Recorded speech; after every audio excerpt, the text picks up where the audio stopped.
Samajwadi party అధినేత దివంగత మాజీ సీఎం ములాయం సింగ్ యాదవ్ 85వ జయంతి వేడుకలను గ్రేటర్ హైదరాబాద్ లో ఘనంగా నిర్వహించారు. ములాయం సింగ్ చిత్రపటానికి గ్రేటర్ సమాజ్వాదీ పార్టీ కార్యకర్తలు ఘనంగా నివాళులర్పించి ఆయన సేవలను కొనియాడారు. పలుచోట్ల అన్నదాన కార్యక్రమాలను నిర్వహించారు. ఫుట్పాత్ పై జీవనాన్ని కొనసాగించే పేదవారికి, క్యాన్సర్ రోగులకు భోజనాలను ఏర్పాటు చేశారు.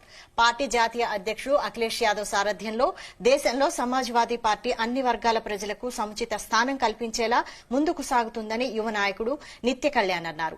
తెలుగు రాష్ట్రాల్లో సమాజ్వాదీ పార్టీని బలోపేతం చేయడం లక్ష్యంగా పలు సేవా కార్యక్రమాలు నిర్వహిస్తున్నట్లు తెలిపారు.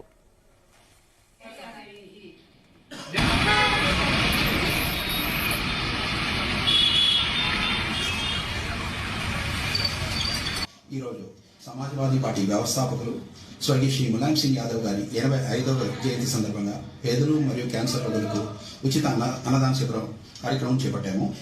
శ్రీ ములాయం సింగ్ యాదవ్ గారి ఆశయాల అనుగుణంగా సామాజిక న్యాయం మరియు సమానత్వం కోసం మేము ఎల్లప్పుడూ కృషి చేస్తాం. అట్లానే పేదలు మరియు బడుగు బలహీన వర్గాల కోసం, వాళ్ళ హక్కుల సాధన కోసం సమాజ్వాదీ పార్టీ ఎల్లప్పుడూ పోరాడుతుంది. అట్లానే మా జాతీయ అధ్యక్షుడు శ్రీ అఖిలేష్ యాదవ్ గారి నేతృత్వంలో సమాజ్వాదీ పార్టీ దక్షిణ భారతదేశంలో ముఖ్యంగా తెలంగాణ మరియు ఆంధ్రప్రదేశ్లో ప్రజలకు సంబంధించి ఎన్నో మంచి కార్యక్రమాలు రాబోయే రోజుల్లో చేపట్టి, అలాగే ఆ దేవుని దయతో ప్రజల యొక్క ఆశీస్సులతో సమాజ్వాదీ పార్టీ యొక్క మంచి జెండాని ఇక్కడ ఉమ్మడి రాష్ట్రాల్లో ఎగరవేస్తాం. అట్లానే రాబోయే ఉత్తరప్రదేశ్